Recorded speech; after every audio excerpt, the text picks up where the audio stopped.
Hello and welcome to Antique Dust. I'm Jonathan. And I'm Rob. And together we are dissecting and delivering our opinions. I don't know we're delivering anything, are we? Oh, shush.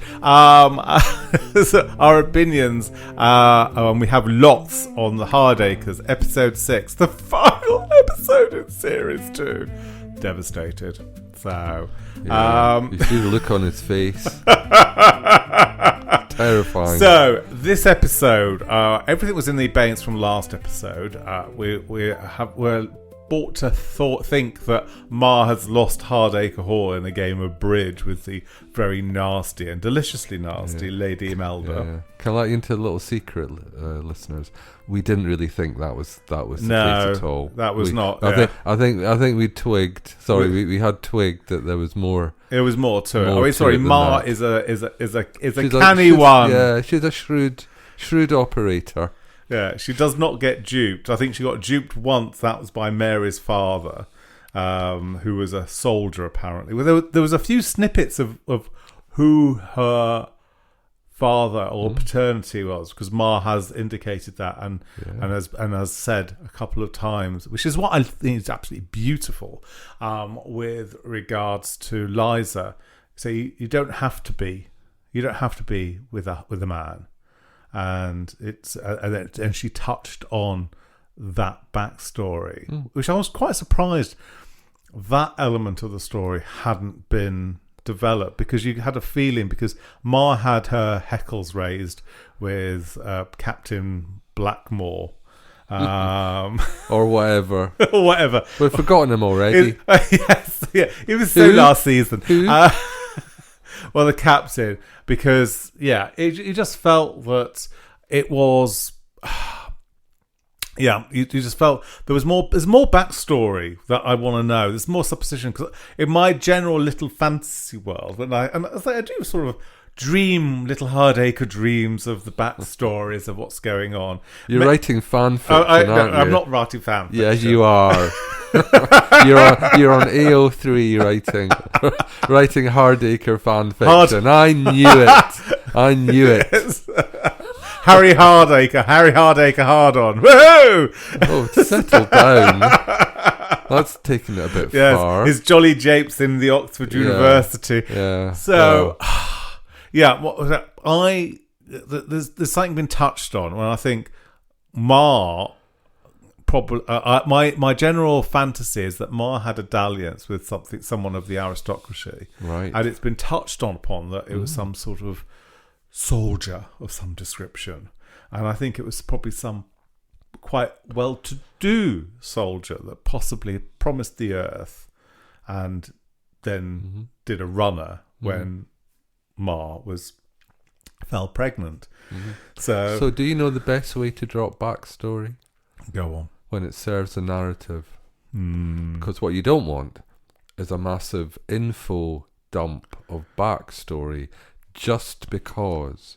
So by feeding backstory in when it's actually doing something to propel the narrative forward, is the right way to do it, in my opinion. I am hoping that we've had Chekhov's cough with regards to Sam Hardacre coming down with the sniffles, and perhaps we've had Chekhov's backstory with Ma's comment to Mary, to Liza, about you don't need a man, and the soldier comment. So I'm hoping that there's an element of that. So series 3 then, what are you thinking? Are you thinking that Ma's history history needs to come about, because I think there's from my general assumption and fantasy of how things are going to go is that there's obviously there was the recession, which lasted a long period of time, and families had to regroup and recalibrate their finances because the new order of things wasn't going the way they were used to, and they couldn't make the profits of the farming and what have you in the businesses, because cheaper imports were coming in. So I would hope that there's potentially another family that is moving in locally, and potentially one of the people in that family was a Ma say potentially the father of Mary. You have been writing fan fiction, haven't you? No, I haven't. But they say I think that's. I mean, we've commented on this in previous episodes. This drama is predominantly female driven, and the female when they're let rip in it, it's absolutely cracking. The men folk seem to be a bit disposable, and they keep making guffs that the women have to sort out.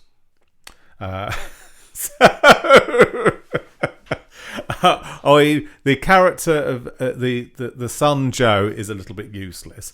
Callum has his uses, but he is basically sort of a servant to run hither and thither, and is convenient. But I'm hoping with season 3 that the Callum and Liza storyline, their relationships bubbles along quite nicely.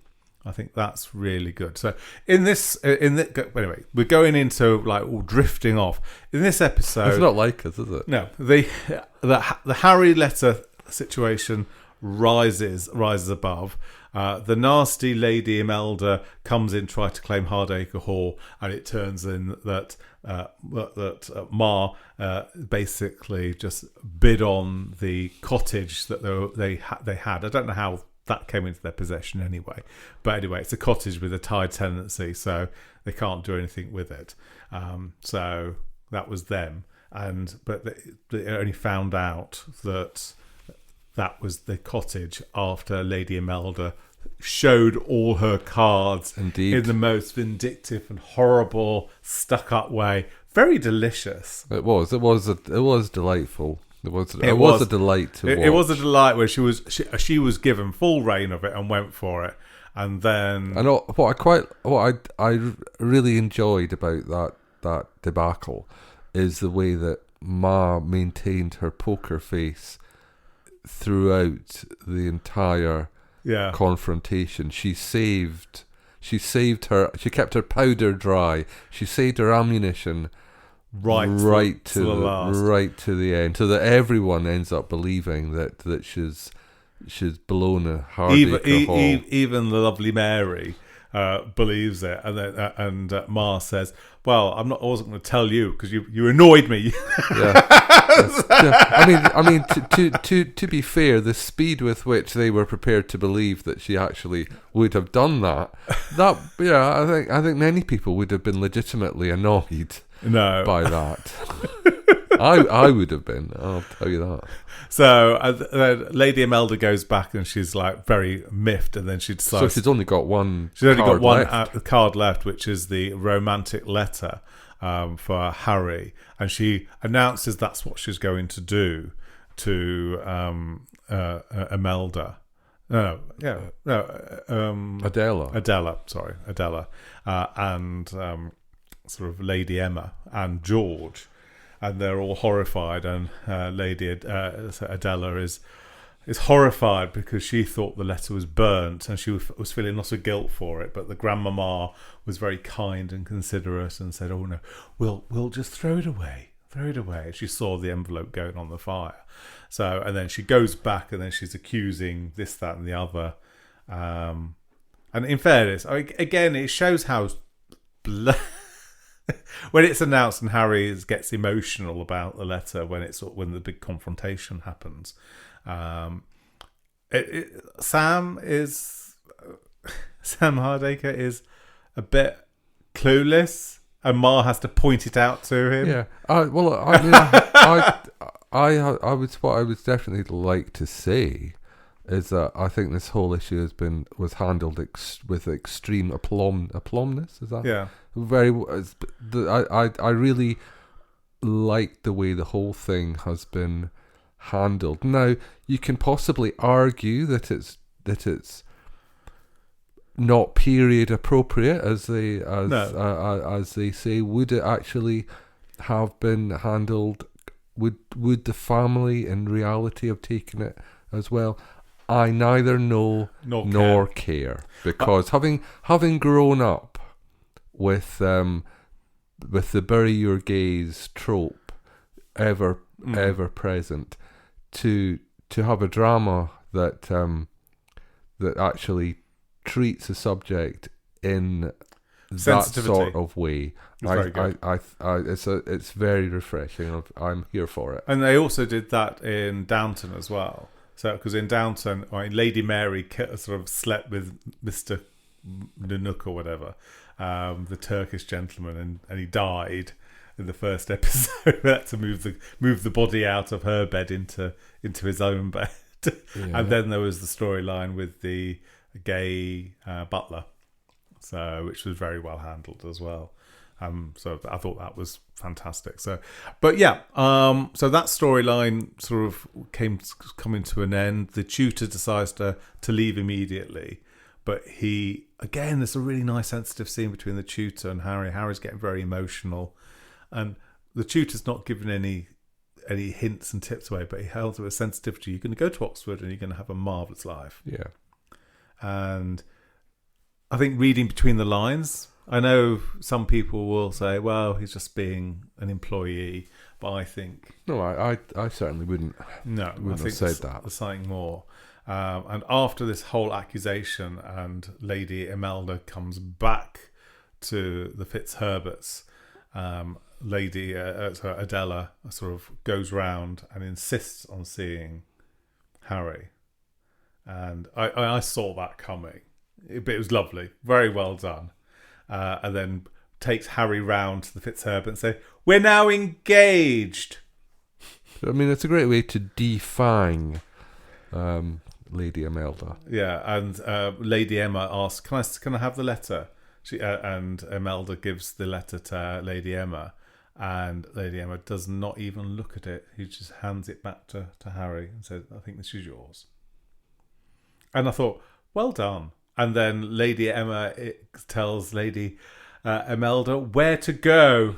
Yes. She can leave the house right away. So my predictions about that particular character arc proved to be correct, that she doesn't get a redemption. I never thought for a moment she would. She gets sent packing the baggage. Good. So, good. But I don't know. Will we see her again? Will season 3 see it again? I suspect not. I think it'd be very convenient. I mean, it is touched on. There's a scene later on about it's going to be a very long engagement because Lady Adela is at the dining table with them, sat next to Liza.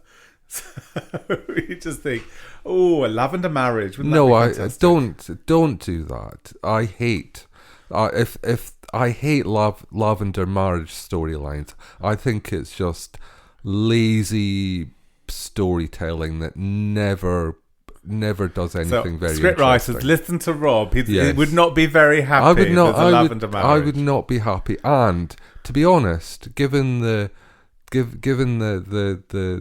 arc that Harry's had in this series, it would just be so disappointing if it ends up with lavender marriage. We want Harry to have a lover. Honestly, I want Harry to go to Oxford, have a marvellous time, come back in the summer with a gentleman. Yes, with a gentleman, and also they say around the table when everyone's having a very jolly time. Say Joe says, "I am going to move to America," because his nose has been put out of joint. Because this is another thing. It's just like when you've got Sam Hardacre announcing it's going to be Hardacre and family without even discussing it with Hardacre and son, which was the son that was going to take over the business. He's now unilaterally decided it's Hardacre and family, and it's going to make sort of Liza and Joe partners of the business. But then turns around to Harry and says, "Oh, as you're off to university, I didn't think you'd want to." And I was like, oh God. Honestly, men. Sorry, men, they just really drive you mad. Mary, have a word.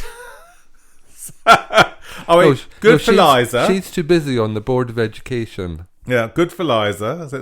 It's like we could maybe tie it in with the Lady of Substance with the Brenda Blethyn thing that Channel 5 put together as well. That was very good.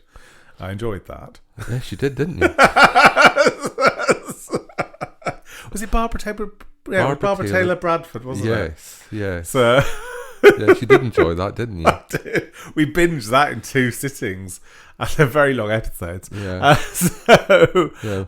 My eyes were a bit sore from all the rolling that I was doing. But yeah. So Liza is going to take a point in the supermarket chain. she's going to paint all the signs. She's going to do the signs, and she's going to be doing the labels for the canning machine for the canned produce. The canned produce all came to a tidy end. That they were moving offices, and all the staff went off with Russian flu, and the machine was arriving a week later. So everything was fine. Everything it was was all fine. So that's that storyline. Neatly tied up. Dispatched. Lady Imelda was given short shift. Lady Emma came round to apologise to Mary and saying, "I would like to be friends." And you just think, yes, that was their trajectory going. I think when Lady Emma saw what Mary was doing in the classroom, and Lady Emma was enjoying doing that. Yeah. And also, she found a bit of gumption where she stood up to that roughy-tufty sort of husband that was trying to drag his wife home to feed him. And I think she felt good. And obviously, the storyline between George and Lady Emma was a bit fractured because I think they married and then he's not got any money and he feels she's disappointed. But there's after Ma gave a nice, they're like, "Walk with me, George." So we need a bit of backstory, a bit of supposition, and a little bit of advice where you get a rhubarb leaf. So I really love that. I do love that. But Joe suddenly goes off to America. I don't know what he's going to be doing in America. So him, the baby, and Betsy bugger off in a horse and cart to go to America. What the hell? At least it's not 1912, so we know for a fact that they're not on the Titanic. No, not on the Titanic. No, but you need to have Joe in the storyline. So my fantasy of it was like we're looking through to sort of the whole fantasy. I would imagine that he does quite well in America. He probably is selling the Hardacre products over in America, and that's doing very well. Betsy gets pregnant. Betsy dies in childbirth, so he's got... Sorry, Betsy. He's got 2 children, and he comes back with the 2 children. As a single father. With a friend. A male friend that will be able to have a relation with the very lovely Lady Adela. Oh, okay. So that would be quite a useful way to insert someone in. Sort of like an inversion of the Dollar Princess. Yeah, Dollar Princesses, where you've probably got quite a well-heeled someone from a family of the railroad families or something like that. So it's that whole golden, gilded age sort of thing. So I'd imagine... So he brings back a friend who ends up with Lady Adela. However... Joe did have a bit of a dalliance with Adela in the series 1, and indeed, well, that was his first. So there could be a bit of like they're both vying for Adela's attention, but he's obviously got 2 children and what have you. So there's that sort of burden to behold. Right. So there could be that, and also you could have introduced with regards to Ma's love interest that moves into the area, who may or may not have history. Have a history. What will be Mary's father, right? And maybe he's got a daughter, and the daughter and Joe befriend each other, and then that's how the whole Ma, you can't marry her because you are related because so I mean, in fairness, You have been thinking about this, haven't you? Sorry, I have put a lot of thought in. I know Jeepers. with this podcast we are a bit like free and easy and shooting from the hip, but I think that would be a really interesting storyline where you've got you've got Mary's father that she never knew. Sort of, it becomes apparent that it's who the father is. Right. And I've got a feeling I'm going to get the notice board out and get pins and but red string. I think because where the Hardacres works, it works well with the domesticity. You've got a bit of nonsense happening with shops, and we've not seen any of the fish people apart from in episode 1 about saying, "Oh, yeah, I've had a second child and I need more money." Things have moved on. They have moved on. But the thing is, that's good because then we can move into like that domestic relationships, because that's how Downton worked really well. You had the bits and nuts and bolts of the servants, but I think also the servants, you need to have a little. I think you could probably get a little bit of the upstairs downstairs situation going, because Mrs. D and Beasley, I want to know more about them. And you've got the maid that's learning to read, but they've only had like off the cuff lines and everything like that. And I think they're quite an integral part. I would certainly agree with you. I think what would be interesting. You have to be careful though. You don't want to turn it into upstairs downstairs, or Downton, but then it's called the Hardacre, so it is about the Hardacres. But yeah, I agree. It would be nice to have maybe a little bit of stuff around. Yeah, and I think around a bit more around the servants. I don't know. Yeah, I think having a little bit more, especially Mrs. D, because I really, really like Mrs. D, and I think she's been completely woefully underused in this series. But perhaps with the fantasy family that are going to be moving in, that happens to be Mary's father, and Ma sees her arse about it, that potentially that Mrs. D's love interest is the head butler of that one, and they had a history together, because there was some sort of history that happened that was referred to again. So I think having another family moving in, but we don't want to lose the Fitzherberts, because I think they're very, very nice, and I think Lady Emma and Mary can become that friendship besties. has to develop in a meaningful way. It can't just be, oh well, we're friends now. There has to be a bit more to it. There has to be more use, because I think especially if Lady M sort of takes over the adult education classes, because she really enjoyed it and she thrived doing that, and working with Mary. And I think obviously we've got to work out what to do with Adela and the Harry situation, because I don't know if they're doing a general announcement, because I don't think they would do. No, I don't. I think you're overthinking that enormously. For as far as I'm concerned, then that whole thing was just a simple way to get rid of Imelda. Exactly, and that's all that there was to it. There's going to be no newspaper adverts, because why? They don't want to get married. There's no reason for them to get married. No. So there's no scandal. No scandal. The letter's gone. It's just a grumpy old lady. That's a grumpy old lady. Yeah. So I'm thinking other hooks. So there are a couple of hooks into the next series. So one of them, I think, is going to be Mary Hardacre's rise within local government and politics. Yes. So that's been signposted. Yeah.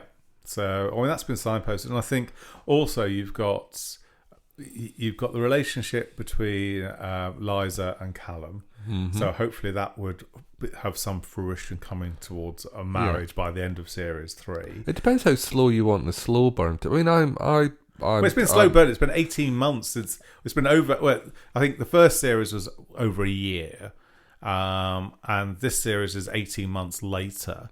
So we've been in each other's orbit. I mean, for Christ's sake, she'd known someone for 20 minutes, had a sort of packet of pork scratchings and a tin of Vimto, and they were engaged, and then promptly not engaged, all in the same evening. Yes, I know. However, Callum hasn't exactly announced his intentions.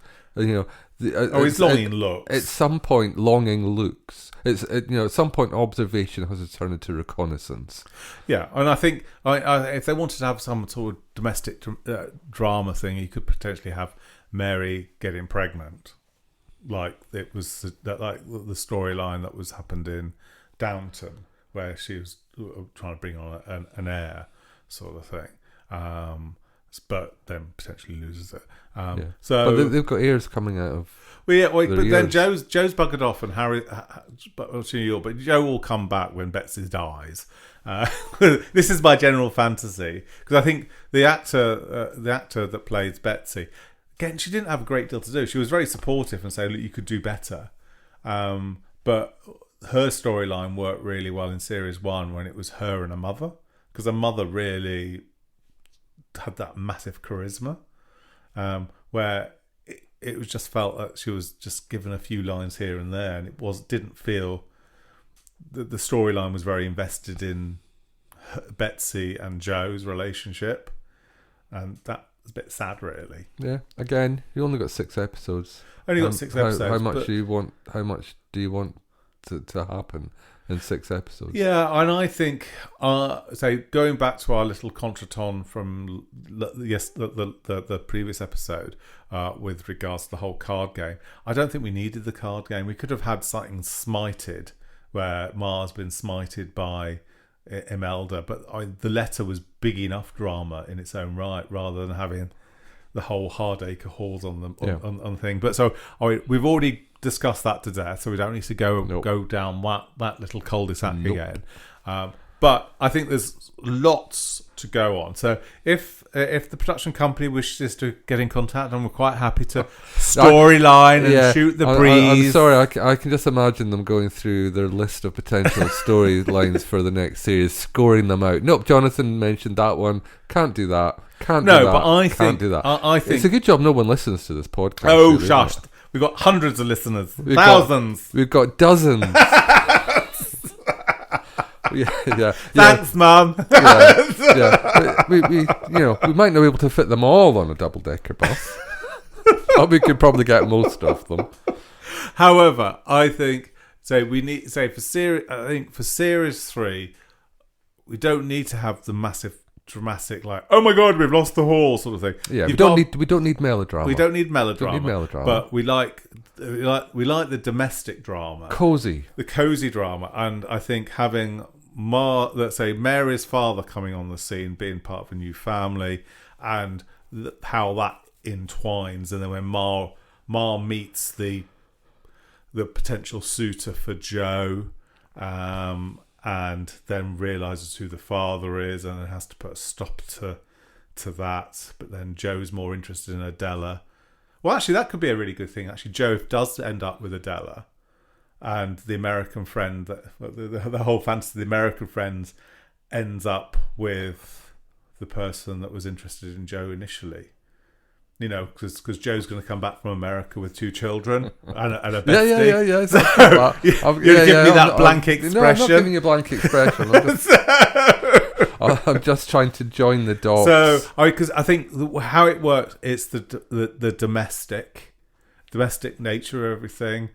We need to involve the Fitzherberts more, and I'm glad they dropped the storyline about having the vineyard in Yorkshire. Oh right, yes, yeah. That was never going to go anywhere. But I think having sort of the whole farming produce and that sort of thing, that could work very well, especially because you can see the collab going with the Fitzherberts and the Hardacres with the canning of various produce and things like that. Maybe they can invent spam or something. So, from what you were saying, don't you imagine that Joe and Adela is the final end game? Because I'd always assumed that. Well, if it is, I think obviously you have to get rid You have to get rid of Betsy. Get rid of Betsy. Well, Betsy and Joe are buggered off to America. So to recap, Betsy and Joe have gone to America. Joe does very well selling Hardacre products, the tin goods and everything through American supermarkets and importing and what have you, and exporting various goods from America to sell in the Hardacre shops. Betsy gives birth to another child. Betsy dies in childbirth. Joe comes back to introduce the child to the family, brings a friend from America that's dealing with all the import exports and everything like that. New family moves into the remit of the Hardacres. The daughter is introduced to Joe. There's a bit of a chemistry there. Adela sees her arse, tries to show interest in the American, but the American's not interested in Adela, and Joe is not interested in the girl, but they go on a double date and then they end up trading. Yeah. And so if the Hardacres doesn't, God forbid, it doesn't get commissioned for a third series, Jonathan will be bidding for the rights. I'll get my Betamax video recorder. No. Jonathan will be bidding for the rights to produce the tie-in novelizations. Oh, because I think that would be really good because we want to know who Mary's father is. So I do anyway. I think there's more story with Ma. She needs to. I think it would be good to see what happened in her previous life, and I think Betsy's mum coming back in as the grandmama of the two children that are coming back from New York. So we're basically our fantasy blocked out the whole of series 3. I think, given unless series 3 has more than 6 episodes, I think you've probably in fairness, the Hardacres, the Hardacres can rollick along really quickly and can be well edited. And I think introducing a new family, especially if their budgetary constraints is as tight as it is, I think introducing a new family would probably create a little, and that's that domestic drama, I think, would work really well. So, dear listeners, what would you do? How do you see the Hardacres going forward? What's your fantasies? Who's your favourite character? My favourite character is obviously Ma, and I have warmed to Lady Emma because I loved the way she stood up to her mother. Yeah. So, and I think being introduced to the mother showed what type of toxic environment she was brought up in, so you could understand how she was. And there was a really nice moment with her holding hands with George, and I thought that was so sweet. Oh, you're a big softie. I really. am a bit softy. Underneath all that, as long as I'm listened to and I'm heard. Underneath all that panto bluster. I'm not going to shut your school down, Mary. I might shout out who's behind you. So that's where I'm at. Where do you see it going? I'm probably. I mean, I think we probably established that we're on the same page with a lot of that. I mean, I don't want to be drawn into too much detail about it, but I think, we have to get Joe back from America. Yeah. Somehow, there needs to be some mechanism to pull him back from America.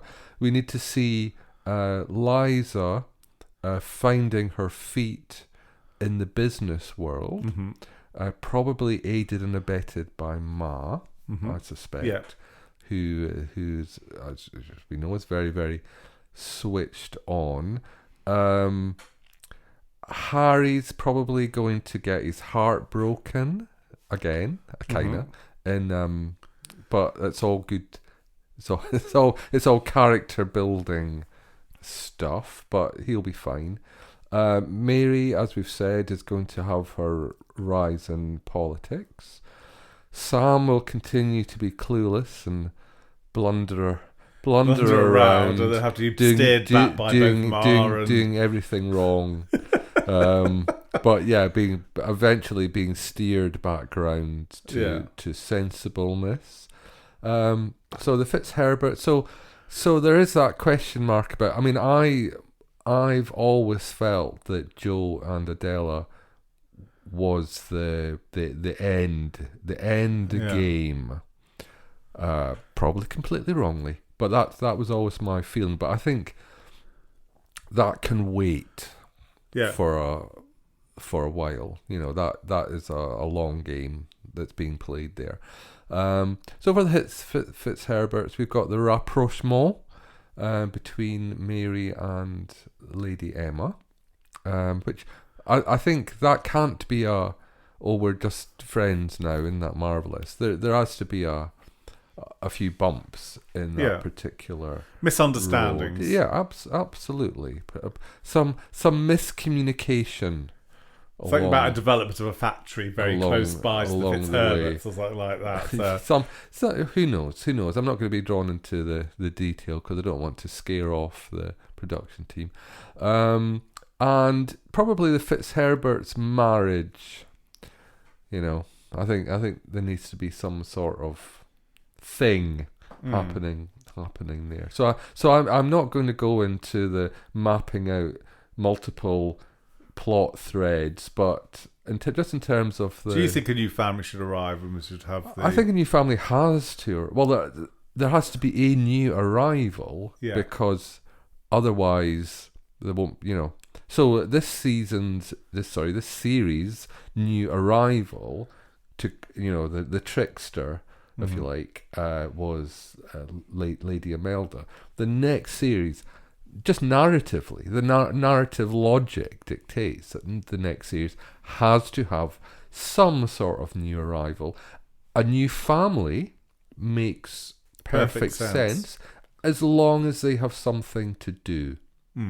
As long as there's a purpose to it. Gosh, so marvelous. See, I know a lot about narrative theory. You might not think it. Marvellous. But I do. But it's been very delicious. There's been a few stumbles, but mainly I've loved it. Loved. I'm pleased that Channel 5, please just commission it again so they can get it boxed off. So we need it to be a regular event rather than not have to wait 2 years. Is it 2 years? It's near on. God, goodness. Because the Hardacres came out and was the last episode came out just as we got a pub. And that's a whole other story. Antique Dust. We did have a pub for a very short period of time. Having a pub is crap. Do not do that as a retirement product. We did a pub for a year, and I didn't realise. You didn't enjoy it much. I didn't enjoy it. I'm now just decompressing from PTSD, pub traumatic stress disorder. So having a pub involves a lot of mopping and not no money. So fortunately, we got rid of the pub last September. So it's been it's now been 18. It is nearly 2 years. It's like 20 months. I mean, they obviously got the commission of it, but if they start filming now, or get commissioned to do summer, autumn thing, we need a Christmas special. We do need a Christmas special. Maybe the Christmas special could be like an hour and a half episode, and it just rollicks along. Callum goes down on mended knee. Christmas episode. So we've got that engagement out. And we'll call it a Merry Hardacre Christmas. And I would love to be a background extra. So please, I want to be part of the Hardacres. Yeah. You look great in a shawl and clogs. Do you think? I think so. Yeah, gutting fish. Lovely. Yeah, it's the Christmas herring. You find your true... Yes, a herring for Christmas. The herring for Christmas. So anyway, I think I've blethered on for far too long, but we need another series of the Hardacres, definitely. So this is Jonathan signing off, and this is Rob saying goodbye. Bye bye.